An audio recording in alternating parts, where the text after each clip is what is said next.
Surgery के बाद और क्या क्या जीवन शैली में क्या बदलाव करने होते हैं, डाइट एक्सरसाइज से जुड़े, अगर आप बताना चाहें। देखिए, मैंने जैसे आपको थोड़ी देर पहले बताया था कि ये this is not magic, this is a treatment जिसमें पेशेंट का इक्वल रिस्पॉन्सिबिलिटी साथ होता रहता है। है। तो सर्जरी के बाद एक्चुअली क्या होता है कि पहले 2 हफ्ते पेशेंट लिक्विड और सेमी सॉलिड डाइट पे ही रहते हैं। तीसरे और चौथे हफ्ते पेशेंट सॉफ्ट डाइट पे रहते हैं और चौथे हफ्ते के बाद पेशेंट नॉर्मल डाइट खा सकते हैं। हम्म। पेशेंट को हम ये एक्टिवली काउंसिल करते हैं कि देखिए, उनकी खाने की जो कैपेसिटी है वो काफ़ी कम हो जाती है। उनको वो रियलाइज़ कराना पड़ता है कि जब भी आपको लगे कि आपका पेट थोड़ा सा भी भरा हुआ है, आप खाना बंद कर दीजिए। आप हमेशा पहले की जैसे अगर कंपेयर करते रहेंगे कि मैं पहले 2 फुल्का खाता था, तो आपको प्रॉब्लम होगी, बिकॉज़ हमने स्टमक का कैपेसिटी को छोटा कर दिया है, राइट? पहले आप शायद 1 गिलास पानी आराम से पी जाते थे। अभी आप देखेंगे कि आप 1/3 गिलास पानी भी अगर आपने पी लिया, तो आपको लगेगा कि मेरा पेट फुल हो गया है। सो ये सब चीज़ें हम उनको पहले से काउंसिल करके रखते हैं। हाँ, ये कैपेसिटी बढ़ता जाता है। ये इमीडिएट पोस्ट ऑपरेटिव पीरियड के बारे में मैं बात कर रहा हूँ। आहिस्ता-आहिस्ता ये बढ़ जाता है। नॉर्मल स्टमक का कैपेसिटी करीब 1 से 1.5 लीटर है। जब जैसे स्लीव गैस्ट्रेक्टमी हम सर्जरी जब खत्म करते हैं, तो स्टमक का कैपेसिटी 100-150 ml करीब रह जाता है, राइट? 1 डेढ़ साल बाद जाके ये 300 साढ़े 300 ml करीब पहुंच जाता है, राइट? उतना तक नहीं पहुंचता, बट काफ़ी हद तक बढ़ जाता है। तो आप 1 डेढ़ साल बाद आराम से 1 डेढ़ रोटी आप खा लेंगे, 1 गिलास पानी पी सकते हैं। हम पेशेंट को हमेशा ये बोलते हैं कि आपको हमेशा कैलोरी के बारे में कॉन्शियस होना चाहिए। आप कम खाने की कोशिश मत करो, जितना आपको भूख लगती है उतना आप खाओ, ठीक है? कम तो आप खाओगे ही, बिकॉज सर्जरी हमने कर दिया है आपको। बट इम्पॉर्टेंट चीज़ ये है कि आप कितना कैलोरी खा रहे हो। हम हमेशा प्रोटीन प्रोटीन बोलते रहते हैं। क्यों हम प्रोटीन के बारे में ज़्यादा स्ट्रेस करते हैं? देखिए, अगर आप 1 ग्राम कार्बोहाइड्रेट, 1 ग्राम फैट और 1 ग्राम प्रोटीन कंपेयर करेंगे, तो 1 ग्राम प्रोटीन से सबसे कम कैलोरी आती है, राइट? इसीलिए हम प्रोटीन पे इतना स्ट्रेस करते हैं। ऐसे भी वेजिटेरियन लोगों में प्रोटीन की कमी होती है, राइट? एंड इसीलिए हम बोलते हैं कि आप प्रोटीन ज़्यादा लो, राइट? तो इसीलिए एक तो है कि हम उनको सलाह देते हैं कि कैलोरी फूड अवॉइड करो या कम से कम कर दो। ज़ीरो तो हो ही नहीं सकता है, बट जितना हो सके कम ले।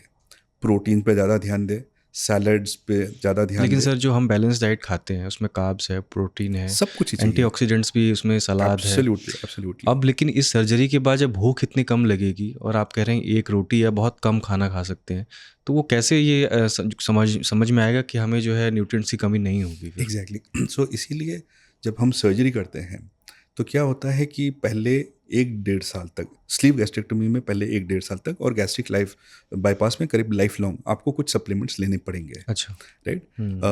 देखिए, क्योंकि कैलोरी की इतनी प्रॉब्लम नहीं होती है, विटामिन्स की कमी ना हो और प्रोटीन्स की कमी ना हो स्लीव गैस्ट्रेक्टोमी में, इसीलिए हम एक मल्टीविटामिन कैप्सूल देते हैं, right? Okay.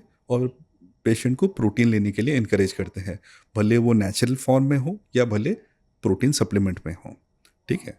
But gastric bypass में, क्योंकि हमने जानबूझ के मैल एब्जॉर्प्शन करवाया है, राइट, डाइजेस्टिव कैपेसिटी को कम करवाया है, इसीलिए कुछ लाइफ लॉन्ग सप्लीमेंट्स लेने पड़ते हैं, जैसे कैल्शियम, विटामिन B12, आयरन, ये सब लाइफ लॉन्ग लेने पड़ते हैं।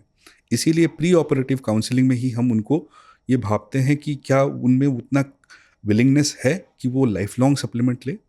इसीलिए बहुत सारे इंडियन पेशेंट्स गैस्ट्रिक बाईपास की तरफ जाते नहीं हैं। ओवरऑल हमारा जो फॉलोअप की टेंडेंसी है वो बहुत कम होती है।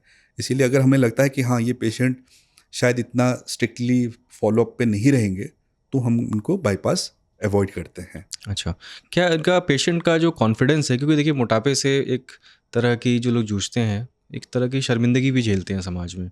इस सर्जरी के बाद आपने ऐसा देखा है कि उनका कॉन्फिडेंस लौट आया है, उनकी लाइफ में क्या चेंजेस आए हैं? डेफिनेटली मैं इसमें थोड़ा सा आपका टाइम लूँगा। ये बहुत ही आपने इम्पोर्टेंट मुद्दा उठाया है। देखिए कि हमेशा हमने जो बैरिएट्रिक सर्जरी में जो मोटापे का कॉज बताया है, बहुत ओवर सिंप्लीफाई कर दिया है। हमने बोला है कि आपने ज़रूरत से ज़्यादा खा लिया, इसीलिए आपका मोटापा बढ़ गया है। So it's simple balance between energy input and energy output. It is not as simple as that. देखिए, मोटापा क्यों होता है, ईटिंग हैबिट्स ऐसे क्यों हो जाते हैं, उसको डिस्क्राइब करने के लिए अलग अलग थ्योरी पुट फॉरवर्ड किए गए हैं।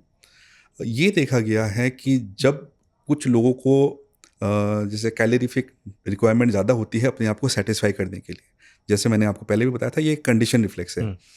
आपको लगता है कि इतना हम वॉल्यूम खाएंगे तो ही हम सेटिस्फाइड होंगे, या इतना कैलोरी खाएंगे तो ही हम सेटिस्फाइड होंगे। शुरुआत वहाँ से होती है, फिर वजन बढ़ता है। वजन बढ़ने से क्या होता है कि एक बॉडी इमेज डिससेटिस्फैक्शन होता है, स्पेशली यंग पेशेंट में। ऑब्वियसली देखिए, कोई भी इंसान चाहता है कि हम नॉर्मल दिखे, जो हमारे भाषा में नॉर्मल बताया जाता है वैसे दिखे। You don't want to fall out of place और बिलोंग आउट ऑफ प्लेस, है ना। सेकेंडली क्या होता है, दो मैं आपको टर्म्स बताऊंगा। एक होता है वेट बायस। सपोज आप मॉल में जा रहे हो, आपको अचानक 150 किलो का एक इंसान दिख जाता है। आपके दिमाग में थोड़ा सा भी, एक बार भी होगा कि क्रॉस करे, यार इसने ऐसा क्यों कर लिया, पहले भी तो अपने आप को कंट्रोल कर सकता था। एक आया ना थॉट, सो उसको वेट बायस बोलते हैं। सेकंड होता है ओबेसिटी स्टिग्मा। जैसे सपोज वर्क प्लेस में आपके जूनियर 10 लोग हैं, आपको सबको प्रोजेक्ट देना है। एक निगेटिव वो कॉनोकेशन आता है कि शायद ये इतना अच्छा नहीं होगा अपने काम पे, और आप शायद अच्छा उसको, हाँ, तो उसको बोलते हैं ओबेसिटी स्टिग्मा। तो बॉडी इमेज डिससेटिस्फैक्शन साथ में वेट बायस और ये जो ओबेसिटी स्टिग्मा है, इससे क्या होता है कि वो लोग और सफ़र करते हैं। उनको लगता है कि जो लोग ये निगेटिव हमारे में बारे में सोचते हैं वो सही में मतलब ये सच है, तो वो उसको इंटरनलाइज कर लेते हैं और उस दलदल में और घुस जाते हैं। सो एक चक्रव्यूह है जहाँ से उनको निकालना होता है। एक बॉडी शेमिंग का तो हमारे यहाँ है ही वो। एग्जैक्टली। सो ये, और वो जो बॉडी शेमिंग करते हैं वो उसको इंटरनलाइज कर लेते हैं कि उनको लगने लगता है कि शायद वो जो बोल रहे हैं सामने वाला, शायद वो सच हो, ऐसे लगने लगता है।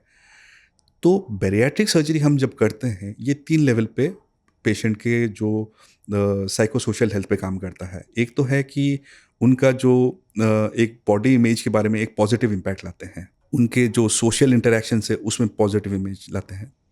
थर्डली, जैसे मैंने बताया ना, हमने ओवर सिंप्लीफाई करके रखा है ओबेसिटी के कारण को।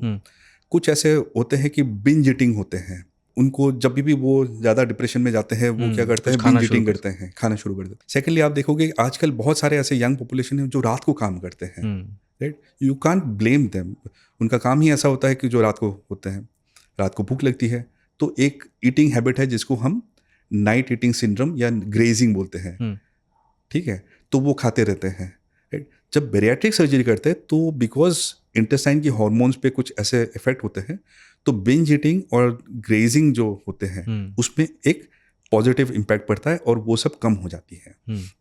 सो लोगों की कॉन्फिडेंस बढ़ जाती है, राइट। उनके अपने आप की इमेज पे कॉन्फिडेंस बढ़ जाते हैं, वो लोगों के साथ सोशल इंटरेक्शन इंप्रूव हो जाते हैं, as a result of which उनके एम्प्लॉयमेंट चांसेस बढ़ जाते हैं, राइट। एंड मोर इम्पॉर्टेंटली उनके जो ये गंदे ईटिंग हैबिट्स हैं, बिंज ईटिंग या ग्रेजिंग, ये सब भी कम हो जाते हैं।